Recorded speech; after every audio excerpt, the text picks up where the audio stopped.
எல்லாம் பொன்பொழிக்க செய்திடுவோம். அதில் உழவர் உலகத்தையை பெருக்கிடுவோம். பண்ணை எல்லாம் பொன்பொழிக்க செய்திடுவோம். நிகழ்ச்சியில் இன்று உற்பத்தி அங்கக வேளாண்மை வானொலி வேளாண் பள்ளி. இதில் அங்கக வேளாண்மை குறித்த அறிமுக உரை வழங்குகிறார் கரூர் புழுதேரி வேளாண்மை அறிவியல் நிலைய தலைவர் முதுநிலை விஞ்ஞானி முனைவர் ஜே திரவியம் அவர்கள். உண்ணும் பொருள் அத்தனையும் விளைத்திடுவோம். நித்தம் உழைப்பால் நில மகளை வணங்கிடுவோம். சுழன்றும் ஏற்பின்னது உலகம், அதனால் உழந்தும்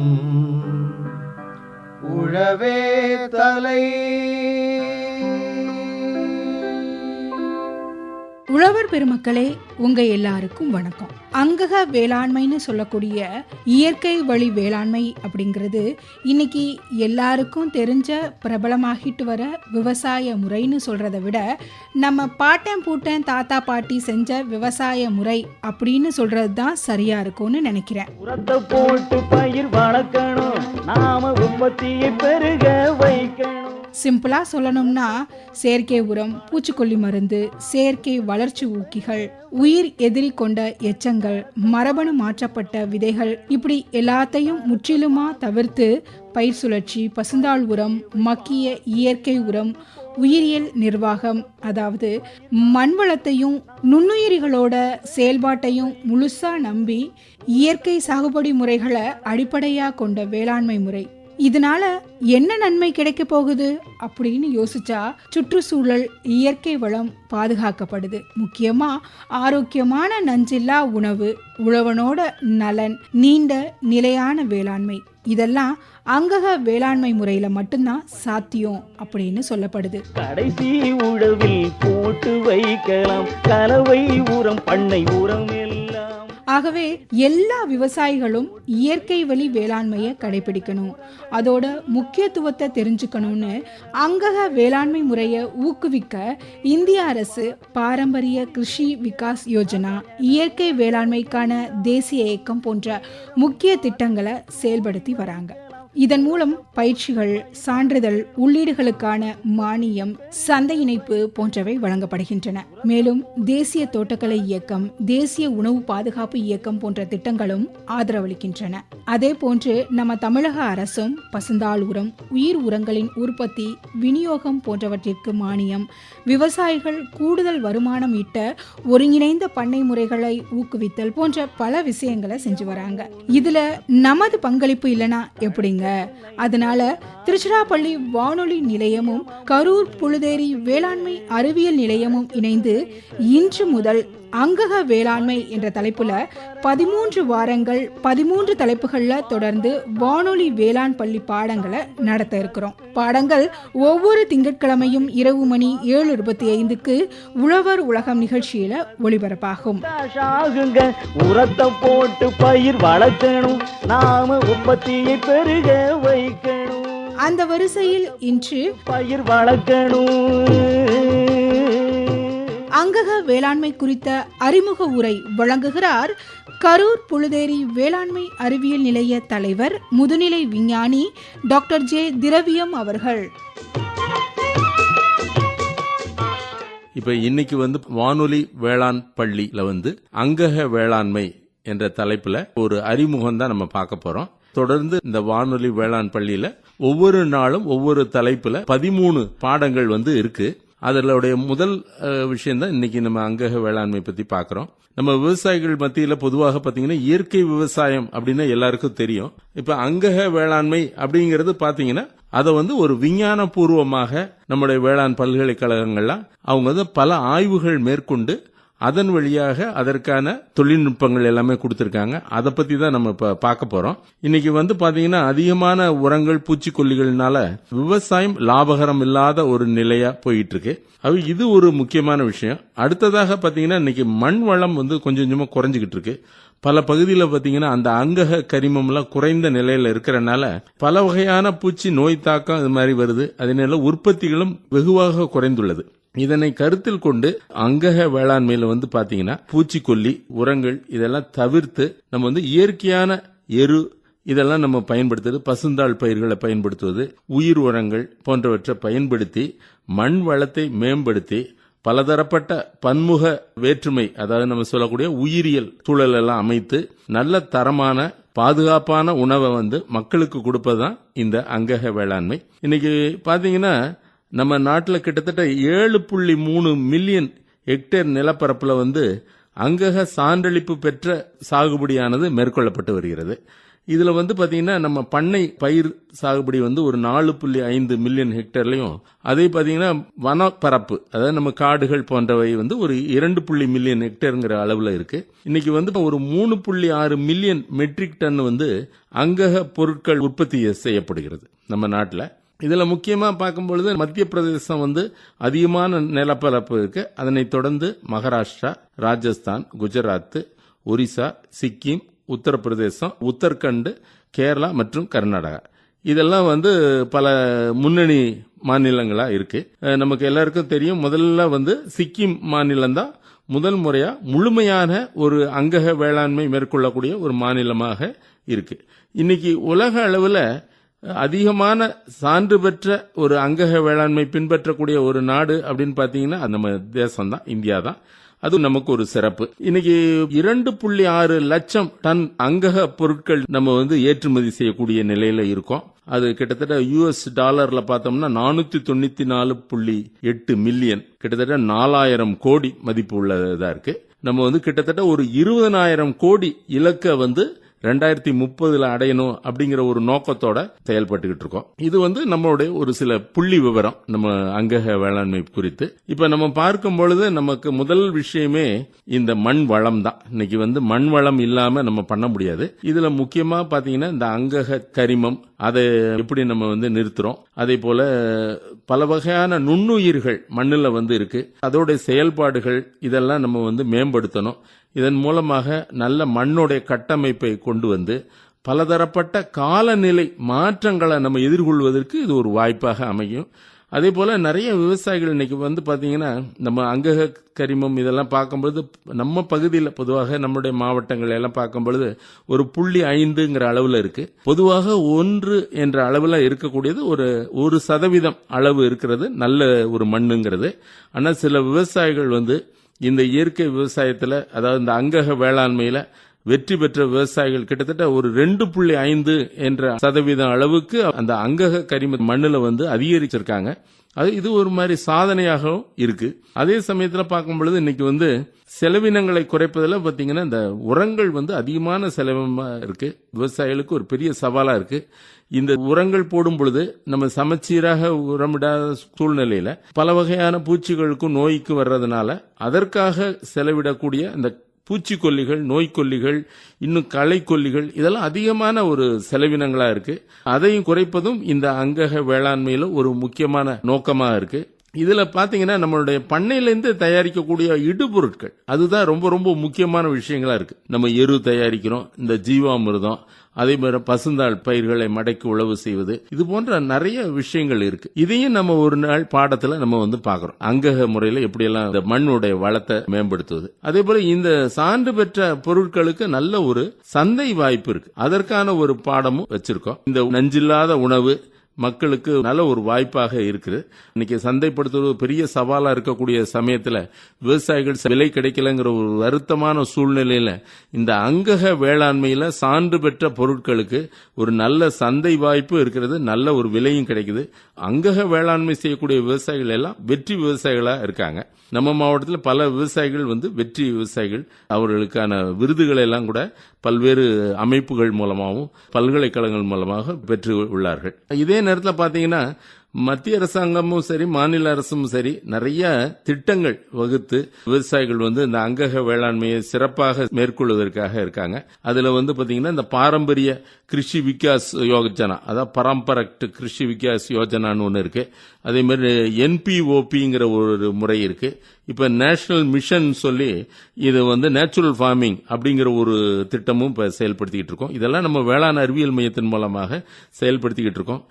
வேளாண்மை துறையும் செயல்படுத்திட்டு இருக்காங்க. ஆகவே வேளாண்மை துறை, வேளாண்மை அறிவியல் மையங்கள், அது இல்லாம தோட்டக்கலைத்துறை இதெல்லாம் இணைந்து செய்யும் பொழுது இது வந்து ஒரு நல்ல சிறப்பாக அமைகிறது. அதே போல பாத்தீங்கன்னா நிறைய நமக்கு இன்னைக்கு உற்பத்தியாளர் நிறுவனங்களும் இதுக்கு முன்னெடுத்து அவங்களும் இந்த மாதிரி ஒரு முயற்சியில மேற்கொண்டு வருகிறார்கள். இப்ப நம்ம விவசாயிகளுக்கு ஏற்படக்கூடிய சவால்கள் அப்படின்னு நம்ம பார்க்கும் பொழுது பொதுவாக பார்க்கும்போது பாத்தீங்கன்னா இப்ப வந்து பல பகுதியில் வந்து சரியான மழை இல்லாம இருக்கும், நீர் பற்றாக்குறை இருக்கும். அதுக்காக நம்ம வந்து நீர் மேலாண்மைங்கிற ஒரு தலைப்பும் நம்ம வச்சிருக்கோம். அது வந்து பாத்தீங்கன்னா நம்ம வந்து குறைந்த நீரையும் நம்ம எப்படி நல்ல முறையில பயன்படுத்தலாம் அப்படிங்கிற ஒரு விஷயத்துக்காக. அதே போல பாத்தீங்கன்னா நமக்கு விதை நேர்த்தி, இன்னைக்கு நிறைய இயற்கை இடுபொருட்களை கொண்டு விதை நேர்த்தி மேற்கொண்டு நல்ல உற்பத்தியை பெறுவதற்கான தொழில்நுட்பங்களுக்கும் தனியாக ஒரு பாடம் இருக்கு. அதே மாதிரி பல வகையான பயிர் சாகுபடி முறைகள், இன்னைக்கு நிறைய ஊடு பயிர்கள், கலப்பு பயிர்கள், இது மாதிரி பயிர் சாகுபடி முறைகள் பண்ணுவதன் மூலமாக நம்ம அங்கக வேளாண்மை ரொம்ப சிறப்பா பண்ண முடியும். அதே போல களை மேலாண்மை, இன்னைக்கு நிறைய களைகள் ஒரு பெரிய பிரச்சனையா இருக்கு.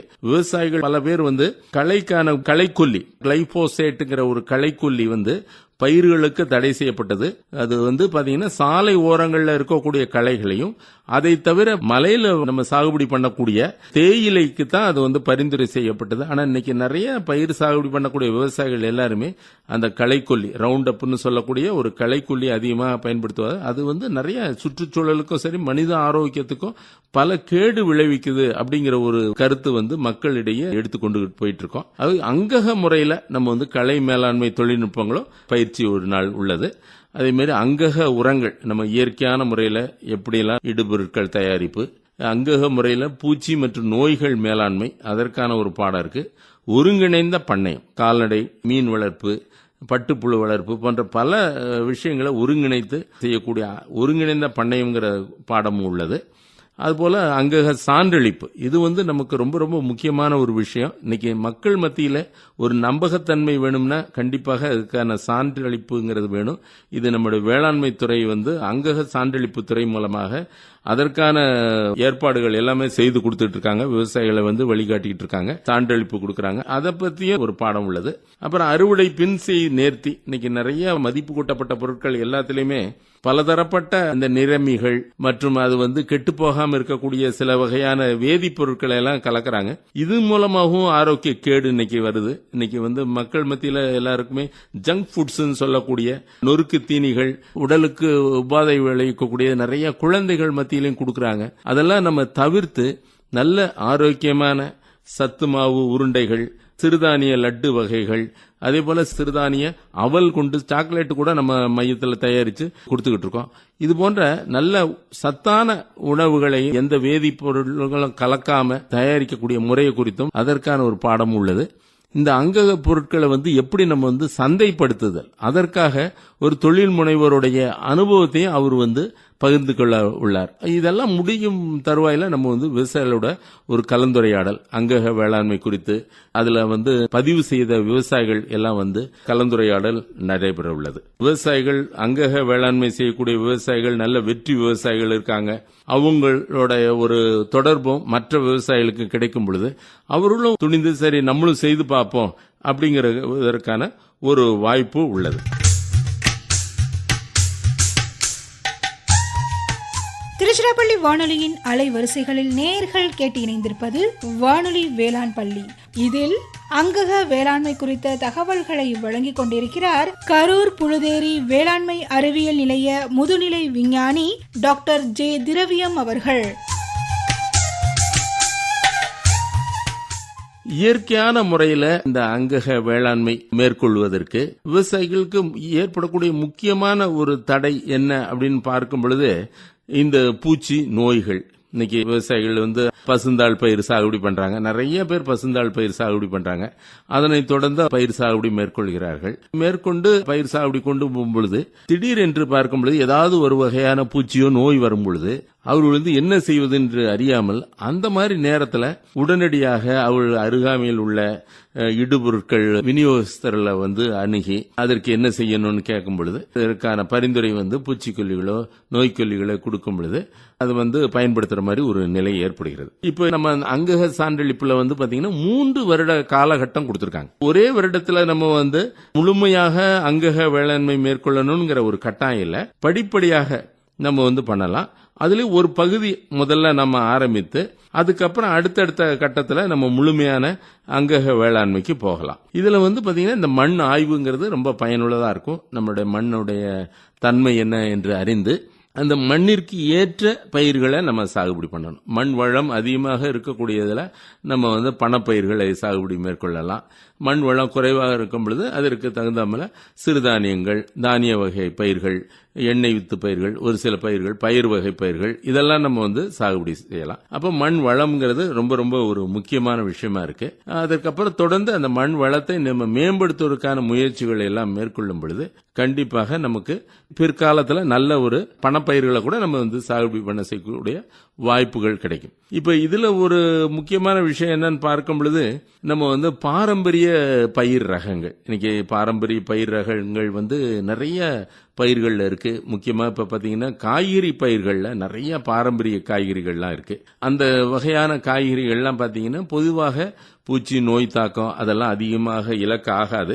அதே போல பாத்தீங்கன்னா ஒரு தனித்துவ குணாதிசயங்கள் இருக்கு. சத்துவாக இருக்கலாம், சுவையாக இருக்கலாம். இது போன்ற விஷயங்கள் வந்து இன்னும் மக்களிடையே கொண்டு போய் சேர்க்க வேண்டிய விஷயங்கள் இருக்கு. அப்ப பாரம்பரிய காய்கறிகள் இன்னைக்கு நிறைய முயற்சி எடுத்து பண்ணிட்டு இருக்காங்க. நமது மாவட்டத்தில் வந்து பாத்தீங்கன்னா நம்மளுடைய முன்னோடி விவசாயி திரு மனோகரன் அவர்கள், அவர் வந்து காப்பரமத்தி ஒன்றியத்தில் உட்பட்ட வேட்டையார்பாளையம் கிராமத்தில் இந்த பாரம்பரிய காய்கறி விதைகள் வந்து பல வருடங்களாக மக்களிடையே அதை வந்து பிரபலப்படுத்திட்டு இருக்காரு. அவருக்கு நம்ம வேளாண் செம்மல் விருது வந்து கடந்த ஆண்டு சிபாரிசு செய்து அதன் மூலமாக அவர் பெற்றார். இப்ப இந்த பாரம்பரிய காய்கறிகள் வந்து இன்னைக்கு நிறைய வகையான கத்திரி வகைகள், வெண்டை, பல வகையான பந்தல் காய்கறிகள், கீரை வகைகள் இது போல வச்சிருக்காரு. ஒவ்வொன்றுக்கும் பல வகையான சிறப்பு மகத்துவ குணாதிசயங்கள் எல்லாம் இருக்கு. இதெல்லாம் நம்ம இயற்கை வேளாண்மையில நம்ம செய்யும் பொழுது அதற்கான அந்த சுவையும் நல்லா இருக்கும், பூச்சி நோய் தாக்கம் இருக்காது, மக்களிடையே நல்ல ஒரு வரவேற்பு கண்டிப்பாக இருக்கும். இதே போல பாத்தீங்கன்னா நம்ம வந்து பாரம்பரிய அரிசி வகைகள், இன்னைக்கு நிறைய பாரம்பரிய அரிசி இருக்கு. கருப்பு கவுனி, மாப்பிள்ளை சம்பா. இப்ப நம்ம பண்ணையிலே நம்ம வந்து பாரம்பரிய நெல் கருப்பு கவுனி சாகுபடி பண்ணியிருக்கோம். இதுல வந்து நம்ம பூச்சிகளை கட்டுப்படுத்துவதற்காக ஒரு 100 வாத்து வந்து ஒரு 2 ஏக்கர் பரப்பளவுல உள்ள அந்த பயிர் சாகுபடியில அந்த பூச்சிகளை எல்லாம் பிடித்து அது வந்து உட்கொண்டு நமக்கு வந்து இயற்கையான பயிர் பாதுகாப்பு கொடுக்குது. இது இல்லாம நெல் வயல்ல இருக்கக்கூடிய அந்த நண்டு கூட நம்ம பண்ணையில விட்டுருக்கோம். அந்த நண்டுகளும் வலையை தோண்டி அதுவும் வந்து பாத்தீங்கன்னா பூச்சிகளை பிடித்து ஒரு நல்ல இயற்கையான ஒரு சூழலாக அமைந்துள்ளது. அது விவசாயிகள் வந்து பாத்தீங்கன்னா ஒரு சுற்றுச்சூழலை எப்படி நம்ம வந்து சிறப்பா அமைத்துக் கொள்கிறோமோ அந்த அளவுக்கு இயற்கை விவசாயம் ரொம்ப சிறப்பா அமையும். இதுல நான் முக்கியமா சொல்ல வேண்டிய ஒரு இடம் என்னன்னு பாத்தீங்கன்னா இந்த ஆரோவில் அப்படிங்கிற இடத்துல ஆரோ ஆர்ச்சார்டு அப்படின்னு சொல்லி ஒரு பழத்தோட்டம் உள்ளது. ஆரோவில் எல்லாருக்கும் தெரியும், புதுச்சேரி மாநிலத்தில் உள்ள ஒரு இடம். அங்க வந்து பாத்தீங்கன்னா நிறைய இந்த அங்கக வேளாண்மை ரொம்ப சிறப்பாக தோட்டக்கலை பயிர்கள்ல அந்த ஒரு பகுதியில செஞ்சிருக்காங்க. அதுல பார்க்கும் பொழுது எல்லா இதுலயுமே பாத்தீங்கன்னா ஊடு பயிர்கள் இருக்கு, பலதரப்பட்ட பழ மரங்கள், காய்கறிகள் பயிர்கள். அதுல வந்து பாத்தீங்கன்னா இந்த இலை தழைகளை எல்லாமே வந்து மறுசுழற்சி செய்து மண்ணை வளப்படுத்தி நல்ல ஒரு விளைச்சல் கிடைக்கிறது. நல்ல தரமான சாகுபடியா இருக்கு. ஆகவே நாங்க வந்து இதோட ஒரு 4-5 முறை விவசாயிகளுக்கான ஒரு கண்டுணர் பயணம் கூட்டிட்டு போய் அவர்கள் வந்து அதை பார்த்து அவர்களுக்கு நல்ல ஒரு உற்சாகத்தை கொடுத்து ஒரு நம்பிக்கை ஏற்படுத்தக்கூடிய வண்ணத்துல அது அமைந்தது. அதே போல நம்மளுடைய தமிழ்நாடு வேளாண்மை பல்கலைக்கழகத்திலையும் பாத்தீங்கன்னா நம்மாழ்வார் மையம் என்று இந்த இயற்கை விவசாயத்திற்காகவே ஒன்று அமைத்துள்ளார்கள் அங்கக வேளாண்மைக்கு. அதுலேயும் அவர்கள் வந்து தொடர்ந்து இப்ப நிறைய ஆய்வுகள் மேற்கொண்டு வருகிறார்கள். பல வகையான ஆய்வுகள் ஒவ்வொரு பயிருக்கும், தானிய பயிர்கள், காய்கறி பயிர்கள் போன்ற பல பயிர்களுக்கு ஒரு முழுமையான கையேடு, விதைப்பிலிருந்து அறுவடை வரை செய்ய வேண்டிய தொழில்நுட்பங்களுக்கான ஒரு கையேடு அவங்க வந்து கொடுத்திருக்காங்க, ஒரு பரிந்துரை எல்லாம் கொடுத்திருக்காங்க. இதன் மூலமாக விவசாயிகளும் இந்த முறைகளை, தொழில்நுட்பங்களை முறையாக கடைபிடிக்கக்கூடிய ஒரு வாய்ப்பு இருக்கிறது. ஆகவே இந்த மாதிரி நம்ம தொழில்நுட்பங்கள் ஒரு பக்கம், நல்ல அனுபவங்கள் விவசாயிகள் மத்தியில் இருக்கு. அதே மேல பாத்தீங்கன்னா இன்னும் வானகம்னு சொல்லி நம்ம கரூர் மாவட்டத்தில் உள்ள இயற்கை வேளாண் விஞ்ஞானி முனைவர் டாக்டர் நம்மாழ்வார் அவருடைய பண்ணையில நிறைய செயல் விளக்கங்கள் பண்றாங்க. ஆண்டுதோறும் பல வகையான பயிற்சிகள்லாம் கொடுத்துட்டு இருக்காங்க. அவை தொண்டு நிறுவனங்களும் இதுக்கு நிறைய முயற்சி எடுத்து பண்ணிட்டு இருக்காங்க. வேளாண் அறிவியல் மையங்களும் நிறைய முயற்சி எடுத்து செயல் விளக்கங்கள், பண்ணையிலே மாதிரி திடல்கள் எல்லாம் அமைத்து விவசாயிகளுக்கு தொடர்ந்து அவர்களுக்கான வழிகாட்டுதல் கொடுத்துட்டு இருக்காங்க.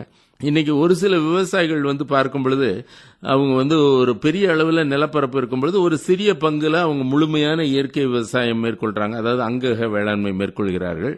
அது தங்களுடைய சொந்த பயன்பாட்டுக்கு வைத்துக் கொள்கிறார்கள். அந்த மாதிரியும் ஒரு முறை கையாளப்பட்டு வருகிறது. இன்னைக்கு விவசாயிகள் பாத்தீங்கன்னா நம்ம பகுதியில் இப்ப மரவள்ளி சாகுபடி செய்த விவசாயிகளுக்கு எல்லாம் பாத்தீங்கன்னா இந்த மாவு பூச்சி, அதாவது கள்ளிப்பூச்சின்னு விவசாயிகள் பொதுவாக சொல்வார்கள். அது மாவு பூச்சிங்கிற வகையான ஒரு சாறு உறிஞ்சும் பூச்சி. இந்த தாக்கத்தை குறைப்பதற்காக ஒட்டுண்ணிகள் நமது மையத்தின் மூலமாக வெளியிட்டதன் மூலமாக அவர்களுக்கு நல்ல ஒரு கட்டுப்பாடு கிடைத்தது. இன்னைக்கு எந்த ஒரு வகையான பூச்சிக்கொல்லியும் நம்ம தெளிக்க முடியாத ஒரு நிலையில இருக்கக்கூடிய ஒரு வளர்ந்த மரவள்ளி பயிர்ல ஒட்டுண்ணிகள் சிறப்பாக அதோடைய பணியை செய்து நல்ல முறையில பூச்சி கட்டுப்பாடு கிடைத்தது. ஒவ்வொரு பயிர்லயும் நமக்கு நிறைய விஷயங்கள் இருக்கு. இன்னைக்கு நெற்பயிரை பொறுத்த வரைக்கும் பாத்தீங்கன்னா குலை நோய் ஒரு பெரிய அச்சுறுத்தம் கொடுக்கக்கூடிய ஒரு நோய். தற்சமயம் பார்க்கும் பொழுது அதிகமான பனிப்பொழிவு இருக்கிறது. பனிப்பொழிவு அதிகமாக இருக்கக்கூடிய நேரம், இரவு நேரம், வெப்பநிலை குறைவா இருக்கக்கூடிய ஒரு காலநிலை இந்த குலை நோய் வருவதற்கு ரொம்ப ஒரு சாதகமான சூழல். அதுலயும் பாத்தீங்கன்னா நம்ம நிறைய விவசாயிகள் இந்த ஆந்திரா பொன்னின்னு சொல்லக்கூடிய அந்த பிபிடி 5204ங்கிற ரகத்தை பொதுவாக சாகுபடி மேற்கொள்கிறார்கள். அதுல இந்த நோய் தாக்கம் வருவதற்கான வாய்ப்புகள் அதிகமா இருக்கு. அதன் காரணமாக தொடர்ந்து அதற்கு பேசிலஸ் சப்டிலிஸ்ங்கிற எதிர் உயிரி பாக்டீரியா தொடர்ந்து பயிர்கள் தெளித்து அந்த நோயிலிருந்து அவர்கள் பயிரை காப்பாற்றிக் கொள்ளலாம். இது போன்ற விஷயங்கள் எல்லாமே நம்மளுடைய பாடங்கள்ல வருது. ஆகவே விவசாயிகள் அங்கக வேளாண்மை என்ன நம்மளால முடியாது என்று சொல்லி அவர்கள் விடாமல் ஏதோ ஒரு சில முயற்சிகளாவது, ஒரு சில பயிர் பாதுகாப்பு முயற்சிகளோ அவர்கள் மேற்கொண்டு அவர்களுடைய பயிர்களை காப்பாற்றிக் கொள்ளலாம். ஏன்னா நம்ம இன்னைக்கு நிலையில முழுமையாக அவர்கள் பசுந்தாள் பயிர் போட்டு எரு தேவையான அளவு, இப்ப நம்ம சாதாரணமாக நம்ம ரசாயனங்களை பயன்படுத்தக்கூடிய ஒரு நிலையில சொல்லக்கூடிய அந்த பரிந்துரை, இப்ப 5 டன் ஒரு ஏக்கருக்கு வேளாண் பயிர்கள், தோட்டக்கலை பயிர்கள் என்றால் 10 டன் என்றால், இதே அங்கக வேளாண்மையில் முழுமையாக அங்கக முறையில உற்பத்தி செய்யணும்னா அதை விட 2 பங்கு அளவு நம்ம எருவிட்டு அப்ப சாகுபடி பண்ணும் பொழுது அது சிறப்பாக அமையும். ஆனா அந்த அளவுக்கு அவர்களுக்கு எரு இல்லாத சூழ்நிலையில அவர்கள் ஒரு சிறிய பரப்பளவில் கூட முழுமையான அங்கக வேளாண்மை தொழில்நுட்பங்களை கடைபிடித்து ஒரு நல்ல ஒரு அனுபவத்தை பெற்றுக்கொள்ளலாம். அது ஒண்ணு. அடுத்ததாக பார்க்கும் பொழுது இன்னைக்கு அவங்க எல்லா விஷயங்களும் செய்ய முடியலனாலும் ஒரு சில தடுப்பு முயற்சிகள், நம்ம ஏற்கனவே சொன்னது போல விதை நேர்த்தி, பேசிலஸ் சப்டிலிஸை கொண்டு பண்ணுவது மற்றும் இந்த ஒட்டுண்ணிகளை வெளியிடுவது போன்ற சிறு சிறு முயற்சிகள் போல அவர்களுக்கு நல்ல ஒரு பயிர் பாதுகாப்பு கொடுக்கும். இந்த மாதிரி சின்ன சின்ன விஷயங்களை அவர்கள் மேற்கொண்டு தொடர்ந்து அவர்கள் அதன் அனுபவங்களை பெற்று முழுமையான ஒரு அங்கக வேளாண்மை செய்யக்கூடிய ஒரு வாய்ப்பு கண்டிப்பாக அவர்களுக்கு அமையும். நமக்கு நிறைய வெற்றி விவசாயிகளுடைய வெற்றி கதைகள் மக்களுக்கு ஒரு பெரிய நம்பிக்கையா இருக்கு. இன்னைக்கு அதுதான் ரொம்ப முக்கியம். நமது பகுதியில பாத்தீங்கன்னா ஒவ்வொரு பகுதியிலையும் சிறந்த வெற்றி விவசாயிகள் இருக்காங்க. இப்ப நம்மளுடைய பள்ளப்பட்டிங்கிற கிராமம் அரவக்குறிச்சி ஒன்றியத்தில் உட்பட்டதுல லிங்கமநாயக்கம்பட்டியில திருமதி சரோஜா என்பவர் இருக்கார்கள். அவருடன் கார்த்திகேயன் என்ற சகோதரர், அவர் நல்ல முறையில பண்ணி கடந்த அங்கக வேளாண்மைக்கான ஒரு பெரிய மாநாட்டில் பாரத பிரதமருடன் உரையாற்றக்கூடிய ஒரு வாய்ப்பு கிடைத்தது. விவசாயிகள் பாத்தீங்கன்னா இன்னைக்கு ஒரு நம்பிக்கை தான் இந்த அங்கக வேளாண்மைக்கு ஒரு வெற்றியாக அமையக்கூடிய ஒரு வாய்ப்பு அமையும். அதற்கு முதலில் சிறிய அளவில் நம்முடைய பண்ணையில மண்ணை ஆய்வு செய்து முறையான அங்கக வேளாண்மைக்கான தொழில்நுட்பங்களை கடைபிடித்து பாரம்பரிய பயிர்களை சாகுபடி செய்து விற்பனை செய்யக்கூடிய ஒரு வாய்ப்பை பெற்றுக் கொண்டார்கள்னா தொடர்ந்து மற்ற விவசாயிகள், அருகாமையில் இருக்க விவசாயிகளுக்கு அந்த தகவல் செல்லும். நிறைய இன்னைக்கு பாத்தீங்கன்னா நுகர்வோர் பல பெரு நகரில் இருக்கக்கூடிய மக்களாகட்டும், கிராமங்களில் இருக்கவங்கனாலும் சரி, நிறைய பேர் வந்து பார்த்தீங்கன்னா இன்னைக்கு நல்ல பாரம்பரிய அரிசிகள், முக்கியமாக இந்த மாப்பிள்ளை சம்பா போன்ற அரிசியை வந்து உணவில் சேர்த்துக்கிறார்கள். இதன் மூலமாக பார்த்தீங்கன்னா பல வகையான அந்த நோய்கள், முக்கியமாக வந்து சர்க்கரை நோய், ரத்த கொதிப்பு, இந்த மாதிரி நோய்கள்ல இருந்து அவர்களுக்கு வந்து ஒரு பூரண விடுதலை கிடைக்குது. இதெல்லாம் அங்கக வேளாண்மையை பண்ணைய முறையா மட்டும் பார்க்காம நம்முடைய வாழ்வாதாரம், நம்முடைய வாழ்க்கை முறை, நமக்கு ஒரு நல்ல ஒரு எதிர்காலம் எல்லாமே கொடுக்கக்கூடிய ஒரு வழிமுறையாக இந்த அங்கக வேளாண்மையை மேற்கொள்வதன் மூலமாக கண்டிப்பாக இதை வந்து ஒரு வெற்றியாக அமையும். இதுல நம்முடைய வேளாண் அறிவியல் மையங்கள் வந்து தொடர்ந்து பல வகையான பயிற்சிகள் நம்ம கொடுத்துட்டு இருக்கோம். சமீபத்தில் கிட்டத்தட்ட 210 மணி நேரம் பயிற்சி கொடுத்துருக்கோம். நம்ம பகுதியை சேர்ந்த நெய்தலூர் கிராமத்தை சேர்ந்த ஒரு 26 பெண்கள், ஊரக பெண்கள் வந்து இந்த அங்கக வேளாண்மையில முழுமையான பயிற்சியை பெற்றுக்கொண்டார்கள். அவர்களும் பார்த்தீங்கன்னா கண்டுணர் பயணம்லாம் போய் அவர்கள் இன்னைக்கு முழு நம்பிக்கையோடு நாங்கள் எங்க பகுதியில் விளைவிக்கக்கூடிய அங்கக பொருட்களை சான்று பெற்று அதற்கான பிராண்டிங் சொல்லக்கூடிய பெயர் எல்லாம் வைத்து சந்தைப்படுத்துவோம் அப்படிங்கிற ஒரு நம்பிக்கையோடு அவர்கள் செயல்பட்டு வருகிறார்கள். இதுபோல பல பகுதியில் நம்ம மாவட்டத்தில் உள்ள விவசாயிகள் எல்லாமே நம்ம கொடுத்த பயிற்சியில் கலந்து கொண்டவர்கள் எல்லாருமே ஆர்வமாக மேற்கொள்ள இருக்கிறார்கள். ஆகவே இதற்காகவே ஒரு திட்டம் இருக்கு. அதன் மூலமாக விவசாயிகள் வந்து தங்களுக்கு தேவையான ஆலோசனைகளை பெற்றுக்கொள்ளலாம், பயிற்சிகளை பெற்றுக்கொள்ளலாம். இதற்கான இயற்கை இடுபொருட்கள், இப்ப நம்ம பண்ணையில பல வகையான இயற்கை இடுபொருட்கள் விவசாயிகளுக்காக நம்ம தயாரித்து கொடுக்கிறோம். அதெல்லாம் அவங்க வாங்கி பெற்று பயன்படலாம். அதை தவிர செயல் விளக்கங்கள், நம்ம அவருடைய பண்ணையில வந்து செயல் விளக்கங்கள் எல்லாம் செய்து கொடுக்கிறோம். அதன் மூலமாகவும் அவர்களுக்கு ஒரு நம்பிக்கை வரும். ஒரு சின்ன அளவுல செய்யும் பொழுது அதை பார்த்து மேன்மேலும் முழுமையான ஒரு அங்கக விவசாயிகளாக மாறலாம்.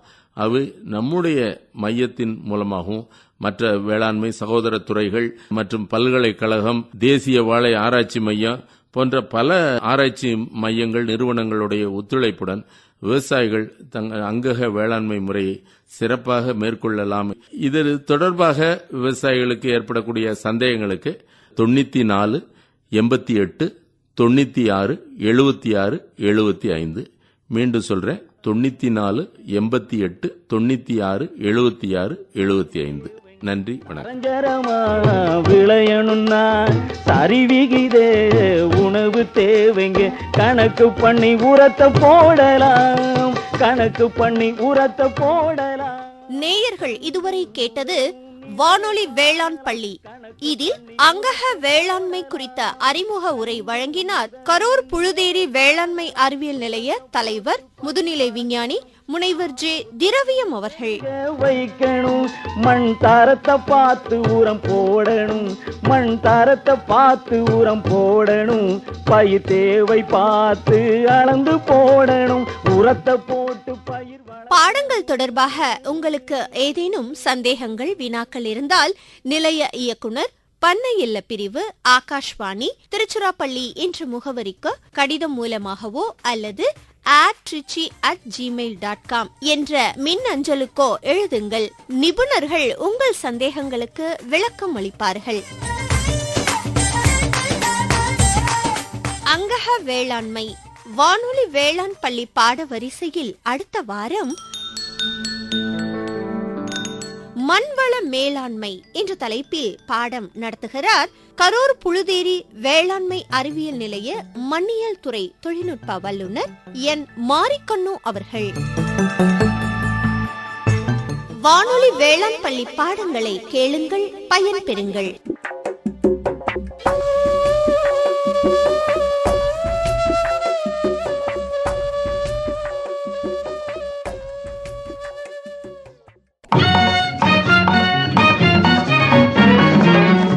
எல்லாம் பொன்பொழிக்க செய்திடுவோம். இத்துடன் இன்றைய உழவர் உலகம் நிகழ்ச்சி நிறைவு பெறுகிறது.